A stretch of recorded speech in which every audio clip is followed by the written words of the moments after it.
అందరికీ నమస్కారం అండి. నేను మీ ఫ్రెండ్లీ అడ్వకేట్ రత్న.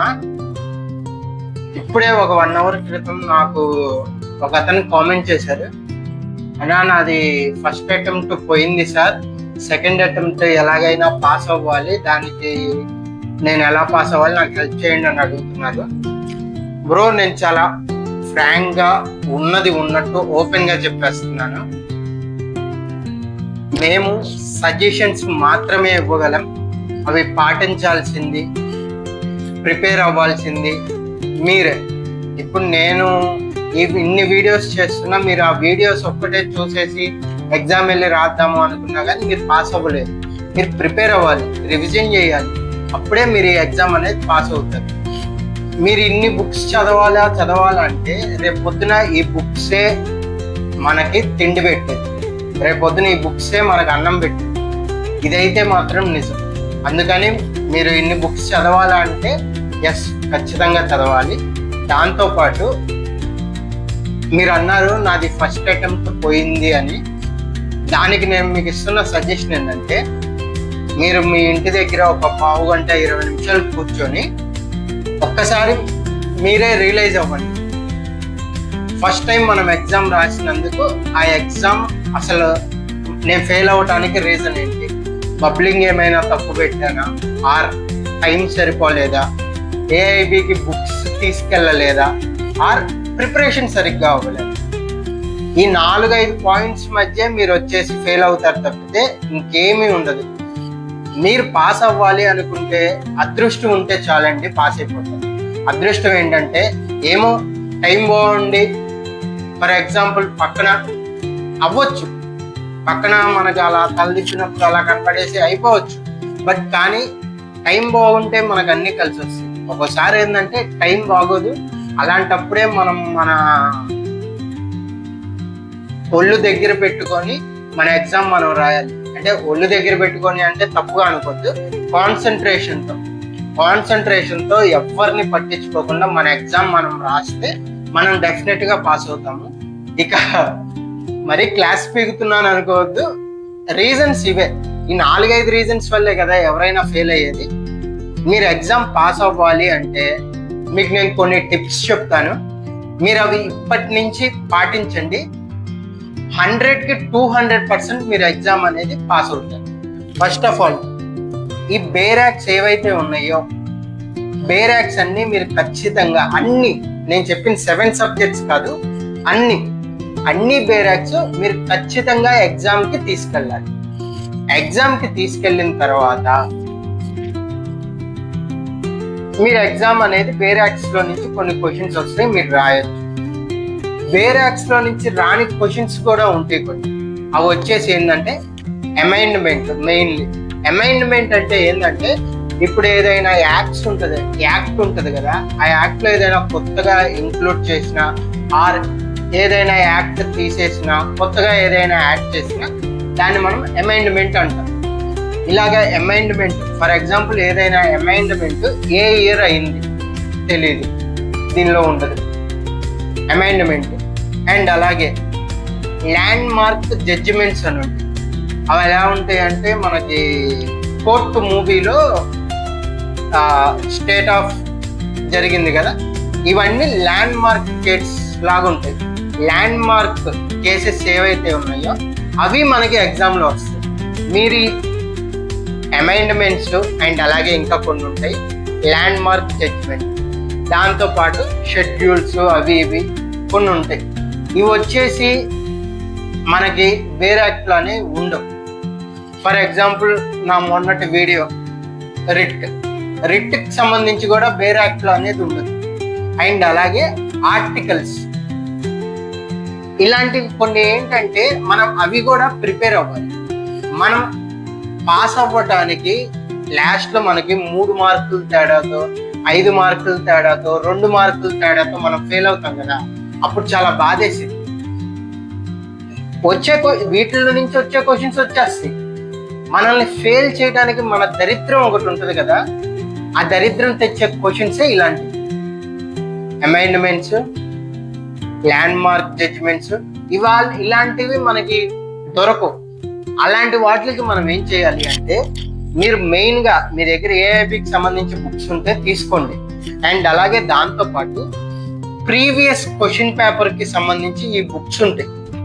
ఈ ప్రీవియస్ క్వశ్చన్ పేపర్ బుక్ ఏదైతే ఉందో ఇలాంటి బుక్ కూడా ఒకటి కొనుక్కొని వీటిల్లో వచ్చేసి మీరు డైలీ ఒక ఇయర్ క్వశ్చన్ పేపర్ ఏదైతే ఉంటుందో దాని మీద ప్రాక్టీస్ చేయండి.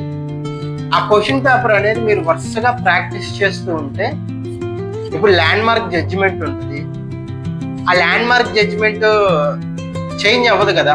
ఆ ల్యాండ్ మార్క్ జడ్జిమెంట్ ఏదైతే ఉందో అది అలానే ఉంటుంది కదా. అమైండ్మెంట్ ఉంటుంది.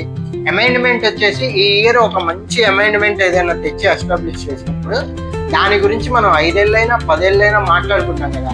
ఫర్ ఎగ్జాంపుల్ 498A ఫస్ట్ ఐపీసీలో అనేది లేదు, దాన్ని సో అండ్ సో ఇయర్లో తెచ్చి ఐపీసీలో ఇంక్లూడ్ చేశారు. అలాగే కొన్ని యాక్ట్స్ ఏవైతే ఉంటాయో, కొన్ని సెక్షన్లు ఏవైతే ఉంటాయో ఆ సెక్షన్స్ ఎప్పుడు అమెండ్మెంట్ అయినాయి అనేది చేంజ్ అవ్వదు. అందుకని మీరు వాటి కోసం ప్రీవియస్ క్వశ్చన్ పేపర్ ఉన్న ఈ బుక్స్ ఏవైతే ఉన్నాయో ఇది మీరు డెఫినెట్గా చదివితే గనక రివిజన్ చేసి ప్రాక్టీస్ చేసి ఇవే క్వశ్చన్స్ వస్తాయి. మనకి కొత్త క్వశ్చన్స్ ఏమీ రావు. 90% టైం బాగోకపోతే మనం ఏం చేయలేము, అది సెకండరీ. 90% ఇవే క్వశ్చన్స్ వస్తాయి. కాబట్టి మీరు ఇలాంటి ప్రీవియస్ క్వశ్చన్ పేపర్ బుక్ కూడా చదవాలి. నేను మీకే కాదు సార్, మిగతా వాళ్ళు ఎవరైతే ఈ వీడియో చూస్తున్నారో వాళ్ళకి చెప్తున్నాను, మీరు ఎగ్జామ్ ఖచ్చితంగా పాస్ అవ్వాలి అంటే పేరాక్స్ ఏవైతే ఉన్నాయో ఆ పేరాక్స్ ఉన్న అన్ని బుక్స్ మీరు తీసుకెళ్ళాలి. కుదిరితే వీడియోలో చెప్పకూడదు, కుదిరితే అన్ని బుక్స్ తీసుకెళ్ళడానికి ట్రై చేయండి. మేబీ అంతమంది జనాల్లో మీ లక్ బాగుండి బుక్స్ చెక్ చేసి మిమ్మల్ని పంపిస్తే తీసుకెళ్ళండి, అన్ని బుక్స్ తీసుకెళ్ళండి. ఒకవేళ మీకు టైం బాగాలేదా బుక్స్ తీసుకెళ్ళండి. మీరు ఎగ్జామ్ పాస్ అవ్వడానికి ఇది ఒక చిన్న లాజిక్ అండి. బుక్స్ తీసుకెళ్ళండి. అండ్ అలాగే ఏఐబి ఎగ్జామ్ వచ్చేసి మనకి ఓన్లీ 3 hours ఉంటుంది. ఈ 3 hours మనం ఇన్ని బుక్స్ ఓపెన్ చేసి చదవగలమా? చదవలేము. దానికి అండ్ అలాగే ప్రీవియస్ ఇప్పుడు ఈ వీడియో చూస్తున్న సబ్స్క్రైబర్స్ కానీ నార్మల్గా చూసే వాళ్ళు ఎవరైతే ఉన్నారో నేను వాళ్ళందరికీ చెప్తున్నాను, ప్రీవియస్ క్వశ్చన్ పేపర్స్కి సంబంధించిన ఈ బుక్ ఏదైతే ఉందో ఈ బుక్ అనేది మీరు కూడా కొనుక్కోండి. నెక్స్ట్ వీక్ నుంచి మనం ప్రీవియస్ క్వశ్చన్ పేపర్స్ అనేది ప్రాక్టీస్ చేద్దాము. మనకు ఉన్న ఒకే ఒక్క అవకాశం ఏఐబి ఎగ్జామ్ పాస్ అవుతాం. బికాజ్ ఎందుకంటే దీపావళి వచ్చింది, సమయంలో ఫెస్టివల్స్ వచ్చాయి అని కనుక మనం కూర్చుంటే మళ్ళీ మనకు 1 year దాకా మనం పాస్ అవ్వటం జరుగుతుంది.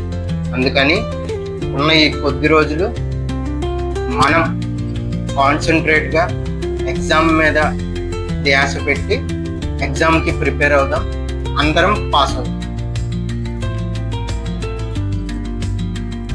నెక్స్ట్ వీక్ నుంచి ప్రీవియస్ క్వశ్చన్ పేపర్స్ అనేవి చేస్తాను, మనం కూడా ప్రాక్టీస్ అవ్వాలి. మీలో ఎవరైనా ఇంకా మీరు ఏమైనా బుక్స్ చదవాలి అనుకుంటే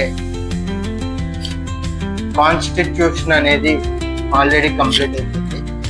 రేపు సాటర్డే సండే కాబట్టి అందరూ శ్రద్ధగా బయట తిరగకుండా ఒళ్ళు దగ్గర పెట్టుకొని ఈ 4 బుక్స్ చదవటానికి ట్రై చేయండి.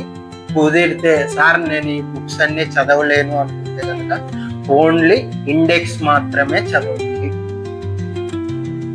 ఈ బుక్స్ చాలా ఇంపార్టెంట్, వీటి నుంచి మార్క్స్ వస్తాయి. ఇవి మాత్రం మీరు ఖచ్చితంగా చదవాలి. ఐపీసీ, సిఆర్పిసి, సిపిసి, ఎవిడెన్స్, ఈ 4 బుక్కులు అయితే రేపు సాటర్డే సండే వస్తుంది. డెఫినెట్గా మీరు ప్రతి ఒక్కళ్ళు ఇండెక్స్ కుదిరితే బుక్ మొత్తం చదవండి. మీరు పాస్ అవుతారో ఫెయిల్ అవుతారో ఈ మార్క్స్ మీదే ఒక్కొక్కసారి డిపెండ్ అయి ఉంటుంది. అండ్ అలాగే సార్ మేము ఆల్రెడీ చదివేసాము ఇవి అంటారా, నేను మిగతా చెప్పిన సబ్జెక్ట్స్ ఏవైతే ఉన్నాయో కాంట్రాక్ట్, ఫ్యామిలీలా ఇలాంటి బుక్స్ ఏవైతే ఉన్నాయో అవి మీరు రివిజన్ చేస్తూ ఉండండి. నేను ఒకటే చెప్తున్నాను, మన బ్రెయిన్లో ఎగ్జామ్ పాస్ అవ్వాలి అనే ఒక లైన్ ఏదైతే వెళ్తుందో ఫెస్టివల్స్ వల్ల ఆర్ లేకపోతే ఇంకా ఇంట్లో ఫంక్షన్స్ వల్ల ఆ లైన్ అనేదాన్ని బ్రేక్ చేయదు. మళ్ళీ అది కనెక్ట్ అవ్వాలి అంటే కొంచెం కష్టం. మనం శ్రద్ధగా బ్రెయిన్ పెట్టి ఈ ఒక్క నెల కష్టపడి అందరం ఎగ్జామ్ పాస్ అవుదాం. తర్వాత లైఫ్లో ఒక మంచి అడ్వకేట్గా నిలబడతాం, అంతకు మించి ఏమీ లేదు. అండ్ అలాగే ప్రీవియస్ క్వశ్చన్ పేపర్ బుక్స్ ఎవరి దగ్గర అయితే లేవో వాళ్ళు డెఫినెట్గా ప్రీవియస్ క్వశ్చన్ పేపర్స్ ఏవైతే ఉంటాయో అవన్నీ తెచ్చుకొని మీ దగ్గర ఉంచండి. మీకు 40% ప్రీవియస్ క్వశ్చన్ పేపర్స్ అనేవి యూజ్ అవుతాయి. మీరు డెఫినెట్గా తెచ్చుకోండి. ఏం లేదు, కొంచెం సీరియస్ అయిపోయినట్టున్నాను, తప్పుగా అనుకోవద్దు.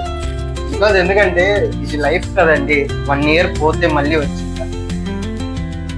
మా ఫ్రెండ్ ఒకడు దీపావళికి ఫ్రెండ్స్తో ట్రిప్ వెళ్తున్నాడు. ఏం చెప్దాం, లైఫ్ కదా ఇది, మరి ఫెయిల్ అయితే. అందుకే చెప్తున్నాను, ఫెస్టివల్స్ ఫంక్షన్స్ మళ్ళీ మళ్ళీ వస్తూనే ఉంటాయి. ఈ ఎగ్జామ్ అనేది ఇయర్కి ఒక్కసారి మాత్రమే వచ్చింది. పండగ ఈ రోజు కాకపోయినా రేపు డబ్బులు ఉన్నప్పుడన్నా చేసుకోవచ్చు. డబ్బులు ఉంటే ప్రతిరోజు పండగే. ఇంకొకటి, రేపు పొద్దున మనకు తిండి పెట్టేది ఈ బుక్సే. బుక్స్ను గౌరవిద్దాం, రెస్పెక్ట్ ఇద్దాం, జ్ఞానాన్ని తీసుకుందాం. ఇక సెలవు. నేను ఏదైనా కోపంగా మాట్లాడుంటే ఏమనుకోదు.